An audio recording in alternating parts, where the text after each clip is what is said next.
Hai guys, selamat datang kembali di channel Indonesia Belajar. Video ini adalah video ke-7 dari video berseri atau playlist bertema belajar machine learning dengan Python. Dalam video kali ini, kita akan mempelajari k-nearest neighbors untuk diterapkan pada regression task. Yuk, kita mulai sesi pembelajaran kita.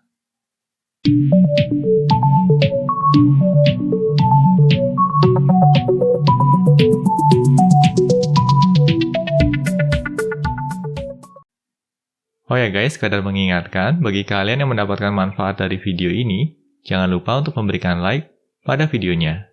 Dan bagi kalian yang belum subscribe di channel Indonesia Belajar ini, pastikan kalian untuk subscribe dan aktifkan juga tombol loncengnya. Karena di tiap minggunya kami selalu mengupload video-video tutorial terbaru terkait dunia IT. Jadi pastikan kalian untuk stay tune terus di channel Indonesia Belajar ini. Nah, untuk sesi pembelajaran kita kali ini, kami juga sudah menyiapkan notebooknya. Di sini kami akan switching dulu ke presentation mode. Dalam sesi pembelajaran kali ini, kita akan meninjau kembali model machine learning yang sama yang telah kita pelajari di sesi pembelajaran sebelumnya, yaitu KNN atau k-nearest neighbors. Hanya saja kali ini kita akan terapkan pada regression task. Kita coba review sekilas ya mengenai apa itu KNN. KNN adalah model machine learning yang dapat digunakan untuk melakukan prediksi berdasarkan kedekatan karakteristik dengan sejumlah tetangga terdekat. Prediksi yang dilakukan dapat diterapkan baik pada classification maupun regression task. Nah, bagi kalian yang belum mengikuti sesi pembelajaran classification dengan KNN, kami sangat menyarankan untuk mempelajarinya terlebih dahulu sebelum mengikuti sesi pembelajaran ini. Karena dalam sesi pembelajaran ini, kami tidak lagi membahas cara kerja KNN, melainkan akan langsung berfokus pada penerapan KNN untuk regression task. Yuk, kita langsung mulai saja ya sesi pembelajaran kita. Pertama-tama, kita akan siapkan terlebih dahulu dataset yang akan kita gunakan dalam sesi pembelajaran ini. Kali ini, kita juga membentuk dataset yang sama dengan dataset yang kita gunakan dalam sesi sebelumnya. Dataset ini berisi berat badan, tinggi badan, dan jenis kelamin dari sejumlah partisipan yang kita tampung dalam format pandas data frame. Berikut akan kami demokan caranya. Nah, di sini pertama-tama kita akan import dulu modul pandas. Caranya di sini kita panggil saja import pandas as pd.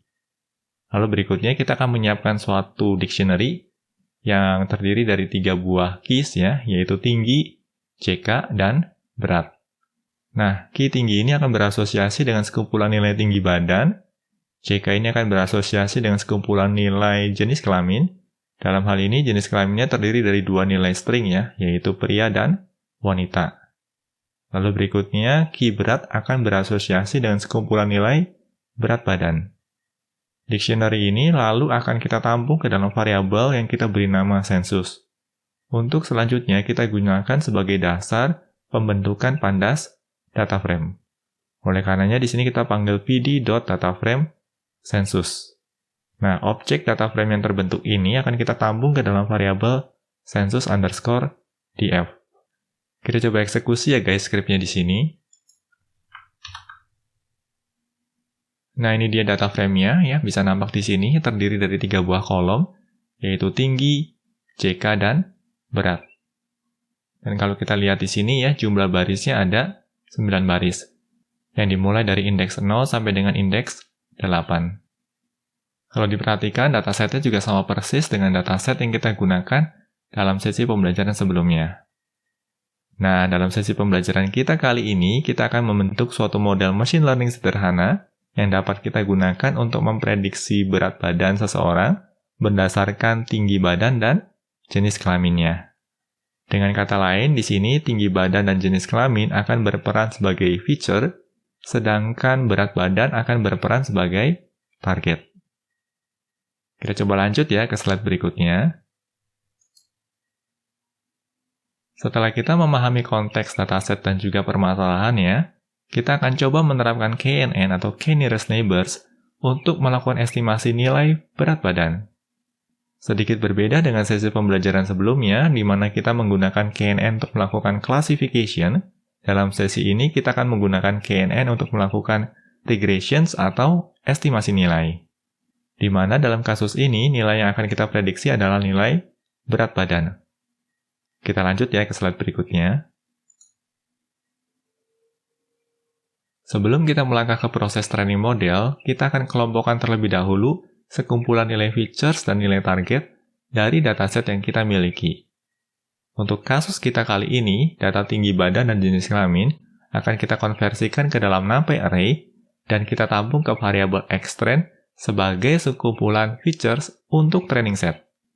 Lalu untuk data berat badan juga akan kita konversikan menjadi NumPy array untuk selanjutnya kita tampung ke dalam variabel ytrain sebagai sekumpulan nilai target untuk training set. Berikut akan kami demokan prosesnya. Nah, di sini pertama-tama kita akan import dulu NumPy-nya. Oleh karenanya di sini kita akan panggil import NumPy as np. Lalu berikutnya untuk nilai features ya, dalam hal ini adalah tinggi dan jenis kelamin, akan kita bundle menjadi suatu NumPy array, dan berikutnya kita tampung ke dalam variabel xtrain. Sedangkan untuk sekumpulan nilai targetnya, dalam hal ini adalah berat badan, akan kita konversikan juga menjadi suatu NumPy array, yang kemudian kita tampung ke dalam variabel ytrain.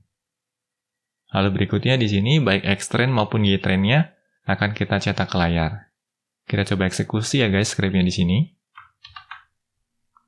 Nah, ini dia hasilnya. Ini merupakan xtrain-nya, sedangkan ini merupakan ytrain-nya.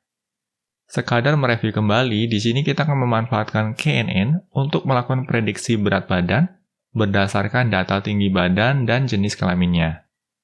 Nah, karena di sini yang diprediksi berupa nilai continuous dan bukan kategori seperti yang kita temui dalam sesi pembelajaran sebelumnya, maka kasus ini termasuk dalam regression task. Oh ya guys, pada sesi pembelajaran sebelumnya kita sudah memahami bahwa KNN akan melakukan prediksi berdasarkan sejumlah tetangga terdekat, di mana tetangga terdekat ini ditentukan berdasarkan kalkulasi jarak dengan memanfaatkan Euclidean distance. Nah, di sini tentunya kita perlu memastikan agar nilai feature-nya bertipe data numerik supaya dapat dihitung jarak antar data poinnya. Pada slide berikutnya, kita akan konversikan nilai pria dan wanita ini menjadi 0 dan 1. Kita lanjut ya ke slide berikutnya.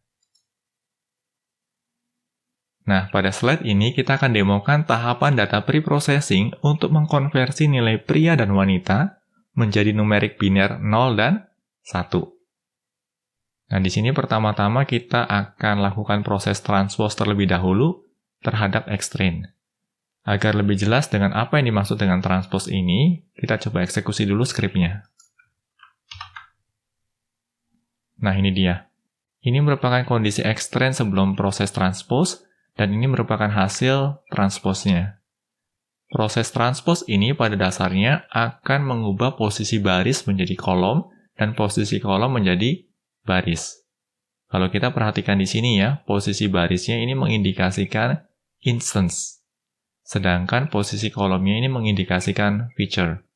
Kolom ini merupakan feature pertama yang merupakan tinggi badan, sedangkan kolom ini merupakan feature kedua, yaitu jenis kelamin. Nah, di sini kita mau ubah nih, posisi feature-nya tidak berada dalam kolom, tetapi kita mau posisi feature-nya berada dalam baris. Untuk itu, kita melakukan proses transpose.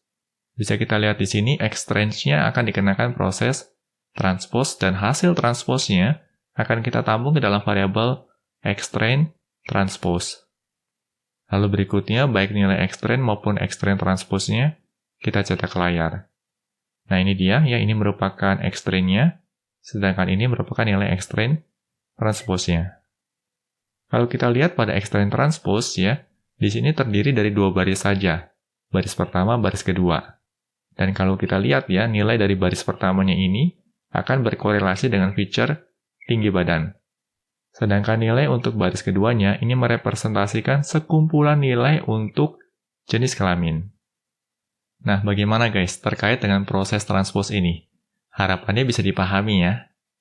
Kita akan coba lanjut ke tahapan berikutnya.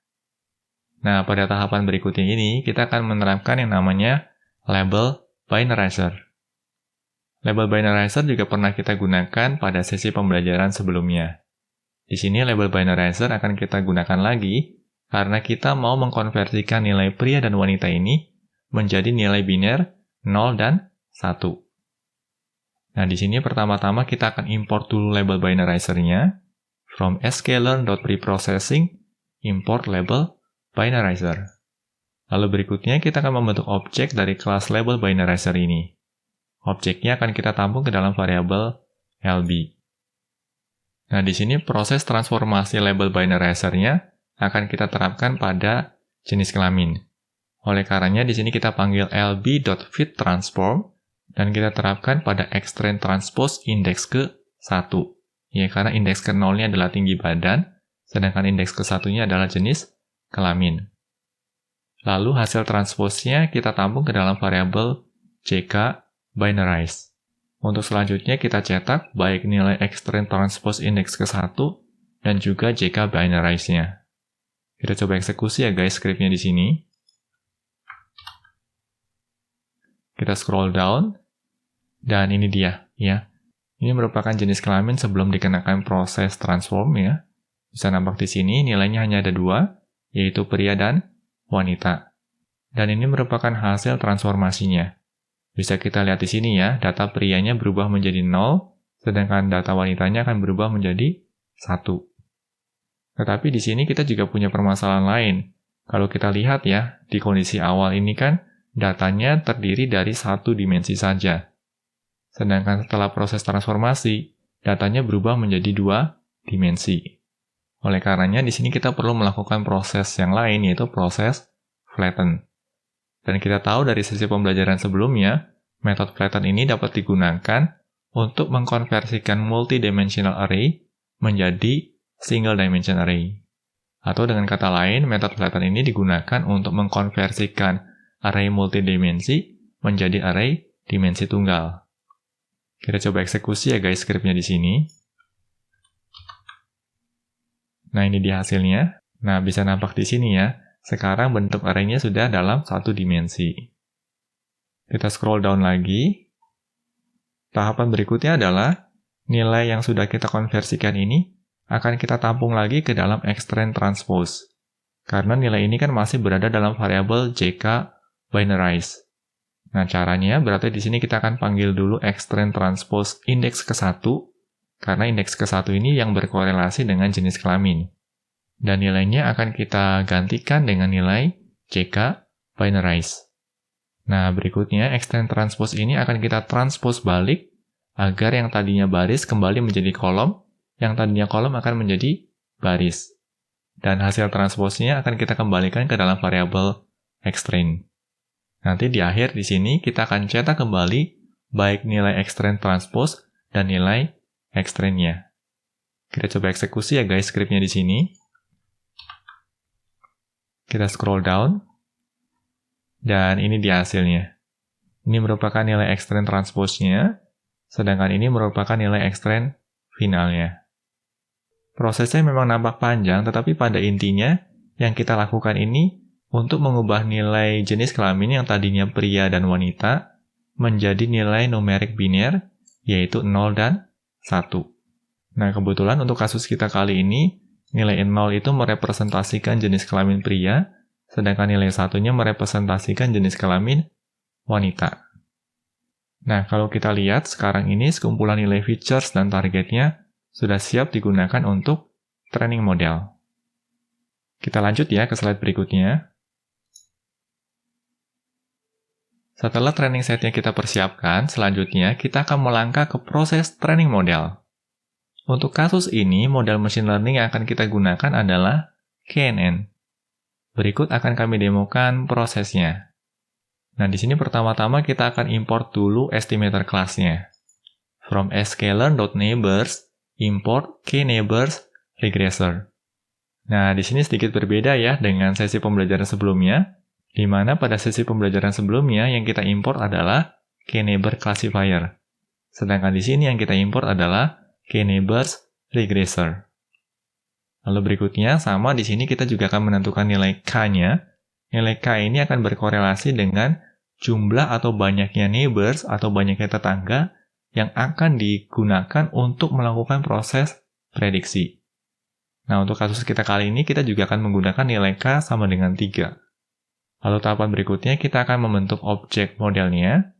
Di sini kita akan panggil kNeighborsRegressors, dan kita akan menyertakan nilai parameter nNeighbors-nya diisi dengan nilai K. Atau dengan kata lain, di sini nNeighbors-nya kita set sebagai 3. Setelah objek modelnya terbentuk, lalu berikutnya kita tinggal melakukan proses training model. Di sini kita tinggal panggil saja model.fit, lalu kita sertakan xtrain dan ytrain sebagai parameternya. Kita coba eksekusi ya guys skripnya di sini. Oh ya guys, sekadar informasi, model machine learning yang digunakan untuk regression task seringkali juga dikenal dengan istilah regressor. Sedangkan model machine learning yang digunakan untuk classification task seringkali dikenal dengan istilah classifier. Kita coba lanjut ya ke slide berikutnya. Setelah KNN regressor yang kita training, tahapan selanjutnya kita akan gunakan train model tersebut untuk melakukan prediksi berat badan berdasarkan data tinggi badan dan jenis kelamin. Di sini kita akan siapkan terlebih dahulu data baru yang akan kita gunakan untuk prediksi. Nah, di sini kita siapkan ya, data baru di mana nilai tinggi badannya adalah 155 cm dan jenis kelaminnya adalah wanita. Di sini juga kita sesuaikan jenis kelamin wanitanya sudah kita encode menjadi nilai 1. Lalu berikutnya, pasangan nilai feature ini kita bundle menjadi suatu array 2 dimensi. Untuk selanjutnya kita tampung ke dalam variabel xnew. Kita eksekusi ya guys skripnya di sini. Nah ini dia, yang ini merupakan nilai feature yang akan kita prediksi. Setelah data tinggi badan dan jenis kelaminnya siap, selanjutnya kita akan melakukan prediksi berat badan dengan memanfaatkan model KNN regressor yang sudah kita training sebelumnya.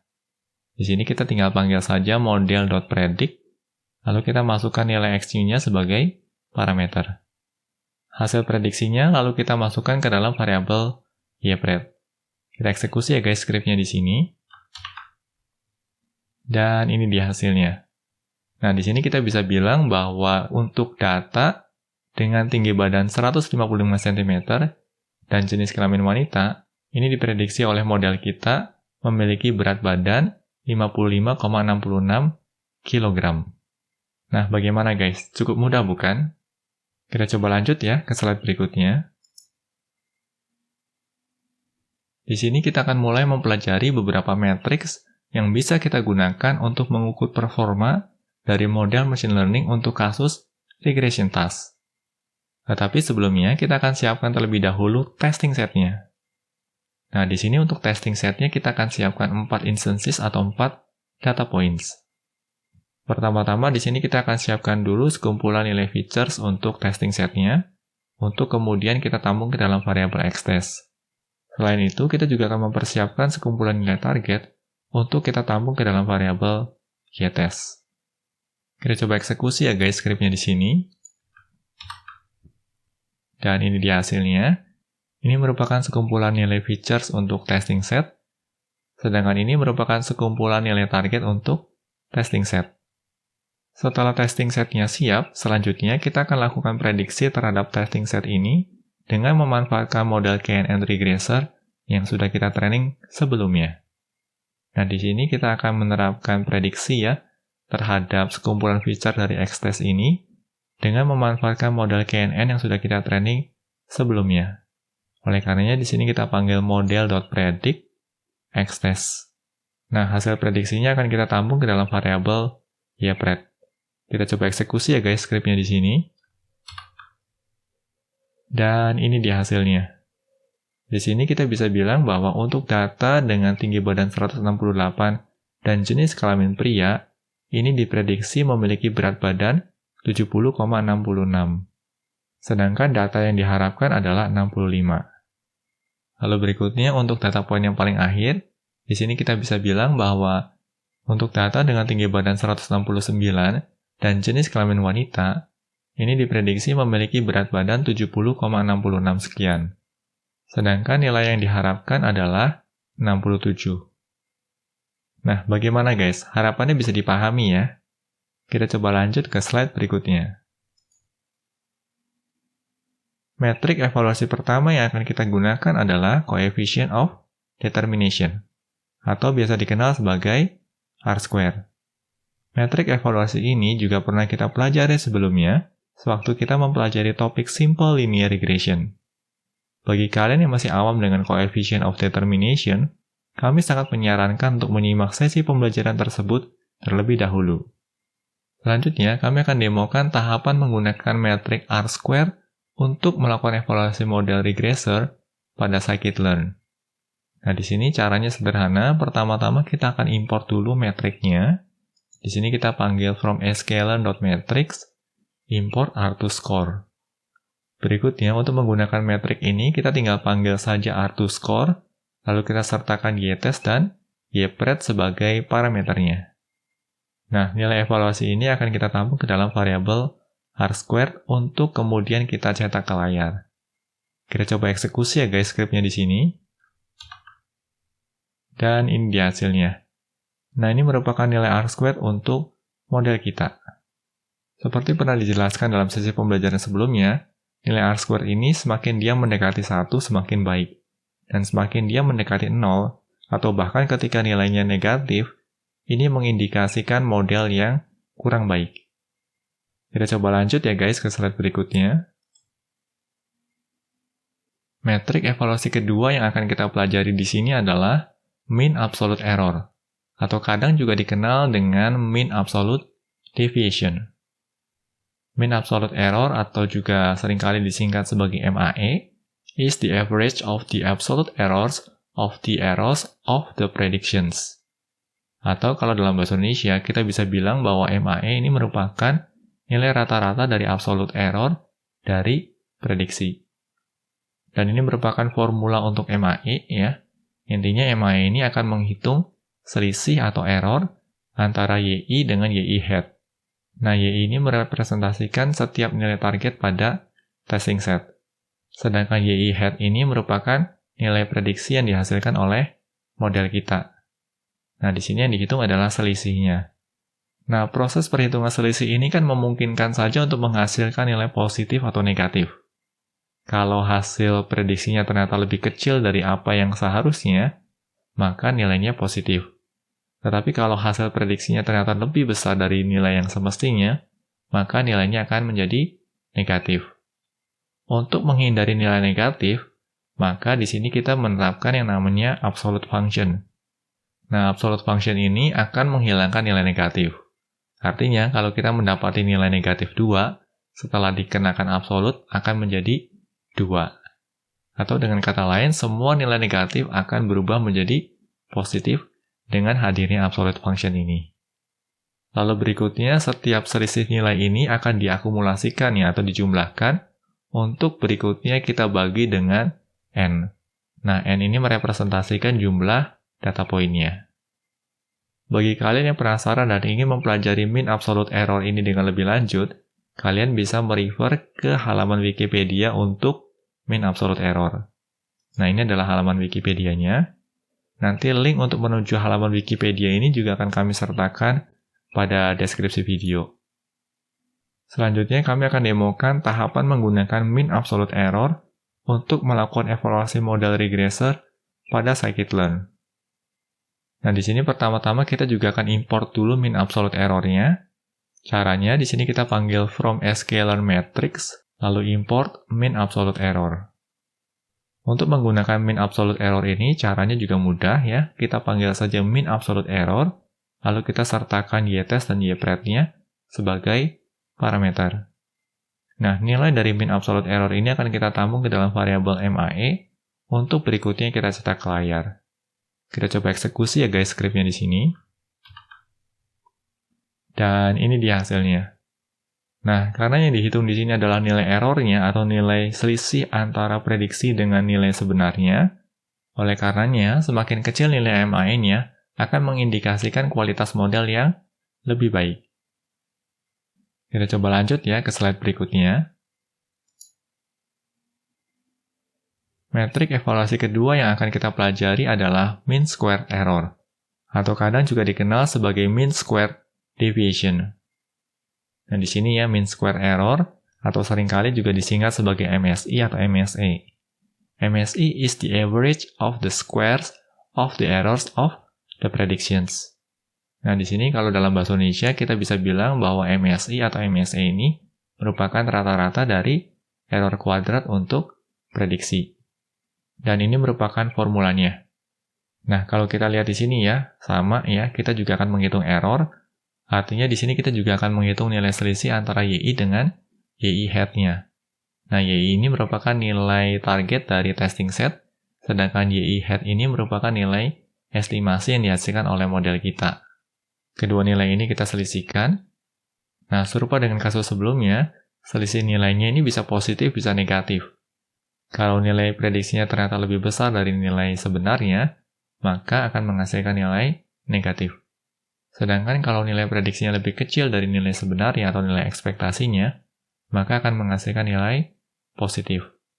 Nah, untuk menghindari kemunculan nilai negatif, pada MSI, selisih nilainya ini akan kita pangkatkan 2. Lalu berikutnya, hasil pemangkatan ini akan kita akumulasikan untuk kemudian kita bagi dengan N. Nah, N ini merupakan jumlah data poinnya. Bagi kalian yang penasaran dan tertarik untuk mempelajari MSI lebih lanjut, kalian juga bisa mengacu ke halaman Wikipedia untuk mean square error ini. Nah, ini merupakan halaman Wikipedia-nya. Link untuk menuju halaman Wikipedia ini juga akan kami sertakan pada deskripsi video. Selanjutnya, kami akan demokan tahapan menggunakan mean square error ini untuk melakukan evaluasi modal regressor pada scikit-learn. Nah, di sini juga sama ya. Pertama-tama kita akan import dulu. Caranya kita akan panggil from sklearn.matrix import mean square error. Lalu untuk menggunakan mean square error juga caranya mudah. Kita tinggal panggil saja mean square error. Lalu kita sertakan ytest dan ypred sebagai parameternya. Nah, nilai MSI-nya ini lalu kita tampung ke dalam variabel MSI untuk kemudian kita cetak ke layar. Kita coba eksekusi ya guys skripnya di sini. Dan ini dia hasilnya. Nah, untuk MSI juga sama dengan MAE. Karena yang dihitung adalah nilai error, maka tentunya makin kecil nilai MSI-nya akan mengindikasikan model yang makin baik. Dan perlu diingat juga di sini, nilai MSI akan selalu lebih besar bila dibandingkan dengan nilai MAE. Karena apa? Karena setiap nilai errornya untuk MSI akan kita pangkatkan 2. Nah, bagaimana guys? Harapannya bisa dipahami ya. Kita coba lanjut ke slide berikutnya. Pada slide ini, kami akan jelaskan permasalahan terkait scaling pada nilai features. Dataset yang diangkat pada sesi pembelajaran ini memiliki 2 features, yaitu tinggi badan dan jenis kelamin. Nilai tinggi badan direpresentasikan dalam satuan cm, sedangkan nilai jenis kelamin direpresentasikan dalam bilangan biner 0 dan 1. Kalau kita cermati di sini, untuk nilai tinggi badan sebenarnya bisa juga direpresentasikan dengan satuan pengukuran lain, semisal saja milimeter dan meter. Nah, pada slide ini kita akan mempelajari apakah perbedaan satuan pengukuran ini akan berdampak pada konsistensi hasil kalkulasi Euclidean distance-nya. Untuk memperjelas pemahaman, di sini kami akan perkecil dulu ukuran datasetnya menjadi 2 instansi saja. Selanjutnya, kita akan lakukan 2 eksperimen. Pada eksperimen pertama, kita akan menggunakan milimeter sebagai satuan pengukuran untuk tinggi badan. Sedangkan pada eksperimen kedua, kita akan menggunakan meter sebagai satuan pengukurannya. Kami akan demokan eksperimen pertama terlebih dahulu. Nah, di sini karena kita butuh untuk menggunakan Euclidean distance, maka kita akan import dulu ya, from scipy.spatial.distance import Euclidean. Lalu berikutnya di sini kita akan siapkan dulu datasetnya ya. Di sini ada 2 variabel, xtrend dan xnew. Xtrend ini akan berisi sekumpulan nilai features untuk training set, sedangkan xnew-nya akan berisi sekumpulan features untuk data point yang akan kita prediksi. Nah, hanya saja di sini kalau kita perhatikan, nilai feature untuk tinggi badannya direpresentasikan dalam satuan milimeter. Oleh karenanya di sini untuk data point pertama pada training set, tinggi badannya adalah 1700 dan 1600. Sedangkan pada data point baru yang akan diprediksi, tinggi badannya adalah 1640. Di sini kalian nggak perlu kaget ya, mengapa nilainya tiba-tiba menjadi besar. Nilainya menjadi besar karena memang satuan pengukurannya berubah, yang awalnya dari sentimeter menjadi milimeter. Lalu pada tahapan berikutnya, kita akan coba ukur jarak untuk data point yang baru ini terhadap kedua data point pada training setnya. Nah, di sini proses pengukurannya kita akan memanfaatkan Euclidean distance. Kita coba eksekusi ya guys skripnya di sini. Nah, ini dia hasilnya. Yang pertama ini merupakan jarak antara data point yang baru ini dengan data point pertama pada training set. Sedangkan yang ini ya, ini merupakan jarak antara data point yang baru ini terhadap data kedua dari training setnya. Pada eksperimen pertama ini, nampak jelas bahwa data point yang baru lebih dekat dengan data point kedua bila dibandingkan dengan data point pertama. Nah, bisa nampak di sini ya, nilai jaraknya lebih pendek. Selanjutnya, kami akan demokan eksperimen kedua dengan memanfaatkan dataset yang sama. Hanya saja kita akan menggunakan meter sebagai satuan pengukuran untuk tinggi badannya. Nah, kalau kita lihat di sini ya, ini merupakan eksperimen kedua. Untuk eksperimen kedua, datasetnya masih sama di sini. Yang berbeda adalah, untuk eksperimen kedua, tinggi badannya diukur dalam satuan meter. Nah, kalau kita lihat di sini untuk training setnya, ada 1,7 dan 1,6 untuk tinggi badannya. 1,7 ini berarti 1,7 meter, dan 1,6 di sini merupakan 1,6 meter. Nah, nilai 1,7 meter ini kan setara dengan 1.700 mm. Demikian juga dengan 1,6 meter, ini setara dengan 1.600 mm. Lalu untuk data point yang baru ya, di sini tinggi badannya adalah 1,64. Nah, nilai 1,64 meter ini tentunya setara dengan nilai 1.640 mm. Nah, di sini kita bisa yakin ya bahwa kedua dataset ini merupakan dataset yang sebenarnya identik, hanya saja direpresentasikan dengan satuan pengukuran yang berbeda.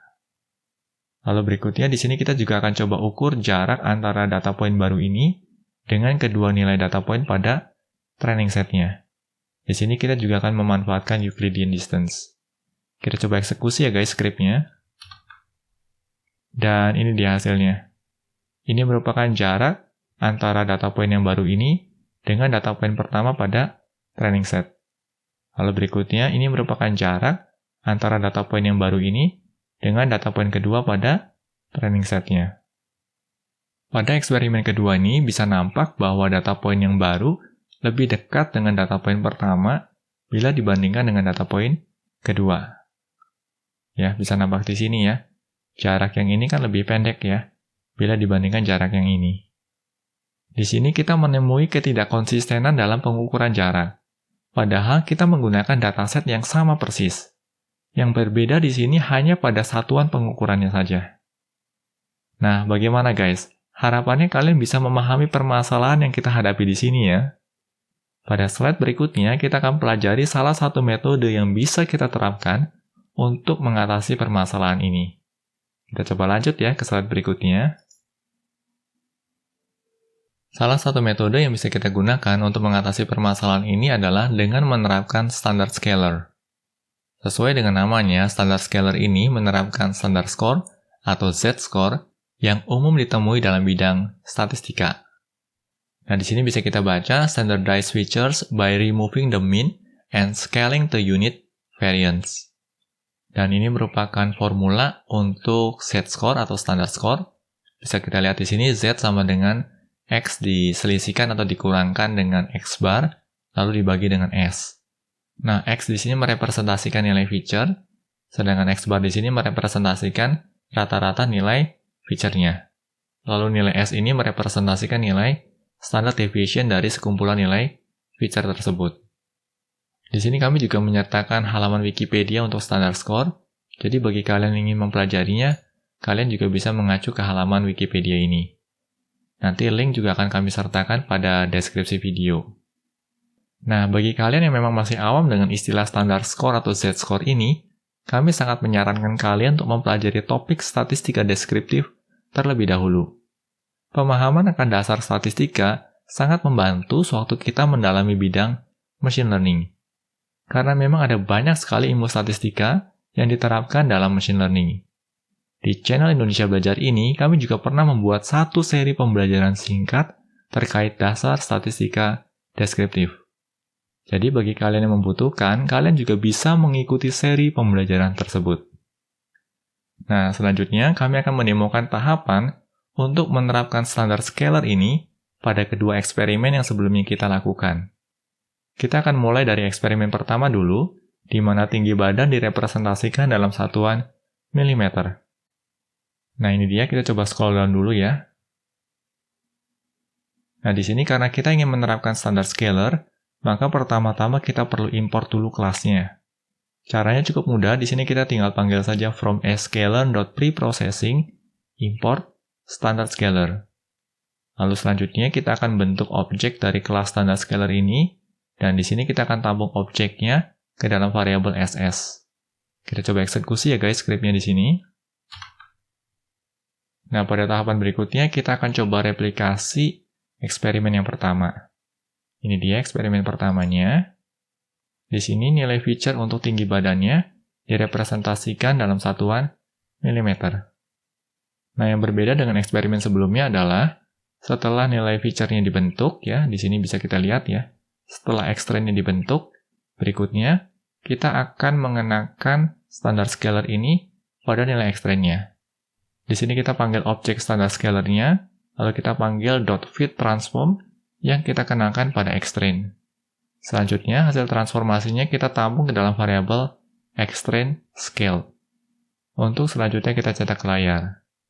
Nah, demikian juga untuk XU-nya. XU ini juga akan kita kenakan proses transformasi. Hanya saja di sini proses transformasinya langsung kita panggil transform ya. Kita nggak panggil lagi fitTransform. Karena proses fit-nya akan kita kenakan pada extrain, tetapi proses transform-nya akan kita kenakan baik pada extrain maupun pada XNew. Nah, hasil transformasi pada XNew ini kita tampung ke dalam variabel XNewScale.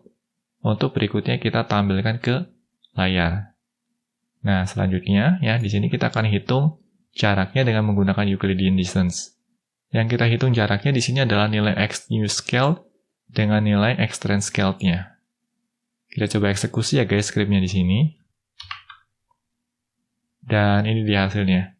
Nah, ini merupakan nilai extrainScale-nya ya, atau nilai extrain yang sudah dikenakan standar scalar. Sedangkan ini merupakan nilai XNewScale-nya. Lalu berikutnya ini merupakan Euclidean distance untuk extrainScale dengan XNewScale-nya. Nah, bisa kita lihat di sini.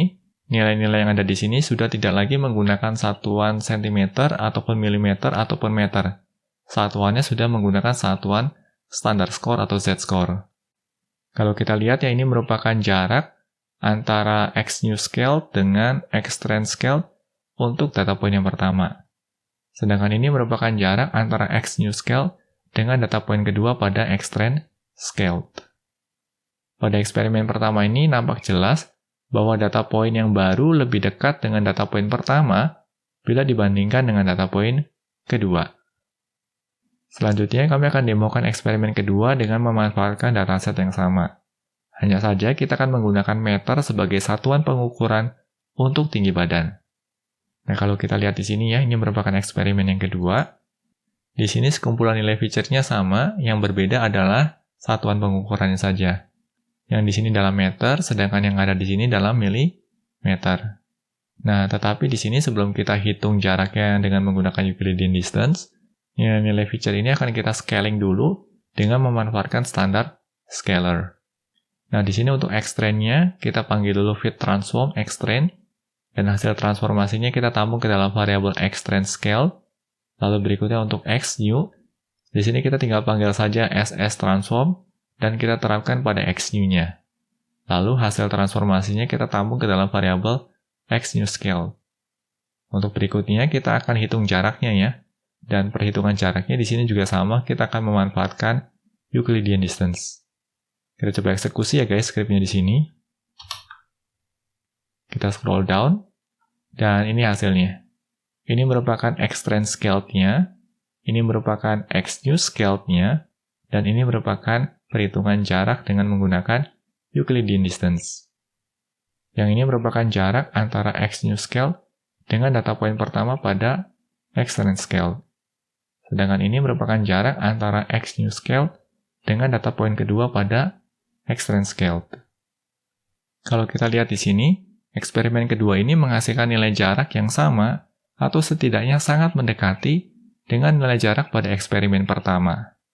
Di sini juga bisa nampak bahwa data point baru juga lebih dekat dengan data point pertama bila dibandingkan dengan data point kedua. Nah, kasus ini harapannya bisa membantu kalian dalam memahami bagaimana penerapan standar scalar bisa membantu menjamin konsistensi hasil kalkulasi Euclidean distance. Dan kita tahu dari sesi pembelajaran sebelumnya, betapa pentingnya peranan Euclidean distance ini pada model KNN. Kita lanjut ya ke slide berikutnya. Pada slide ini kita akan ulangi lagi proses training dan evaluasi model KNN yang pernah kita lakukan sebelumnya. Tetapi kali ini kita akan menerapkan feature scaling. Untuk kasus ini, feature scaling yang akan kita terapkan adalah standard scalar. Kita akan lihat bagaimana feature scaling ini berpotensi dalam meningkatkan performa dari model KNN. Nah, di sini pertama-tama kita akan persiapkan dulu training setnya, ya. Di sini kita akan siapkan X-trend untuk menampung sekumpulan nilai features untuk training set, dan Y-trend untuk menampung sekumpulan nilai target untuk training setnya. Selain itu, untuk keperluan evaluasi, kita juga akan persiapkan X-test dan Y-test. Kita coba eksekusi ya guys, skripnya di sini. Nah, kalau kita perhatikan di sini, training set dan testing set yang kita gunakan ini sama persis dengan training set dan testing set yang kita gunakan sebelumnya. Kita coba scroll down ya guys. Nah, yang berbeda di sini adalah setelah training dan testing setnya tersedia, kita tidak langsung melakukan proses training model. Tetapi pertama-tama di sini kita akan scaling dulu feature-nya. Di sini kita akan panggil dulu ss.fitTransform yang kita terapkan pada X-trend, lalu hasil scalingnya kita tampung ke dalam variabel X-trend scaled. Nah, demikian juga untuk X-test ya. SS_transform X-test, lalu hasil scalingnya kita tampung ke dalam variabel X-test scaled. Kita coba eksekusi dulu ya guys skripnya di sini. Nah, ini dia hasilnya ya. Ini merupakan X-trend yang sudah di scaling, dan ini merupakan X-test yang sudah di scaling. Nah, setelah nilai feature yang kita scaling, tahapan berikutnya, kita baru akan lakukan proses training model. Nah, di sini objek modelnya kita training dengan memanggil model.fit, lalu kita sertakan X-trend scaled dan Y-trend sebagai parameternya. Nah, di sini feature yang dilewatkan adalah feature yang sudah kita scaling. Lalu, setelah modelnya kita training, trained model ini atau model yang sudah kita training ini akan kita gunakan untuk melakukan prediksi. Nah, di sini kita panggil model.predict, lalu kita akan sertakan X-test scaled-nya. Dan hasilnya akan kita tampung ke dalam variabel YPred. Selanjutnya, barulah kita akan hitung nilai error-nya. Nah, di sini nilai error yang akan kita hitung adalah baik MAE maupun MSE-nya. Nah, caranya cukup mudah. Untuk MAE, kita tinggal panggil saja min absolute error, lalu kita lewatkan Y-test dan YPred-nya. Sedangkan untuk MSE, kita akan panggil min squared error, lalu kita lewatkan Y-test dan YPred sebagai parameternya. Kita coba eksekusi ya guys skripnya di sini. Kita scroll down, dan ini dia hasilnya. Untuk MAE nilainya adalah 7,58, sedangkan untuk MSE nilainya adalah 85,13 sekian. Kita akan bandingkan nilainya ya guys dengan hasil evaluasi model sebelumnya sebelum kita menerapkan feature scaling. Kita back dulu di sini. Kita back lagi. Kita back lagi. Nah, ini merupakan hasil MSE-nya ya. Hasil MSE-nya adalah 95,88. Lalu kalau kita bandingkan, hasil MAE-nya adalah 8,333 sekian. Nah, kalau kita lihat di sini, hasilnya lebih baik ya. Kita coba maju lagi di sini. Maju lagi. Nah, ini dia ya. Nilai MAE dan nilai MSE setelah kita menerapkan feature scaling bisa nampak di sini hasilnya lebih kecil. Atau dengan kata lain, kita bisa menghasilkan model dengan kualitas atau performa yang lebih baik setelah kita menerapkan fitur scaling. Nah, bagaimana guys? Harapannya bisa dipahami ya.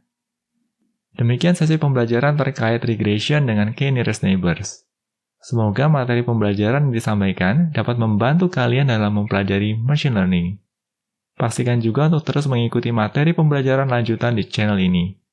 Bila mana ada pertanyaan ataupun masukan terkait materi yang disampaikan dalam video pembelajaran ini, kalian dapat menuliskannya pada kolom komentar di bawah ini. Kami akan selalu berusaha untuk menanggapi setiap pertanyaan dan masukan yang kalian sampaikan. Oke guys, semoga video ini bermanfaat bagi kita semua. Jangan lupa untuk komen, like, share, dan subscribe tentunya, karena ini akan membantu kami untuk terus menghasilkan materi pembelajaran berkualitas lainnya. Salam Indonesia Belajar, banyak belajar biar bisa bantu banyak orang.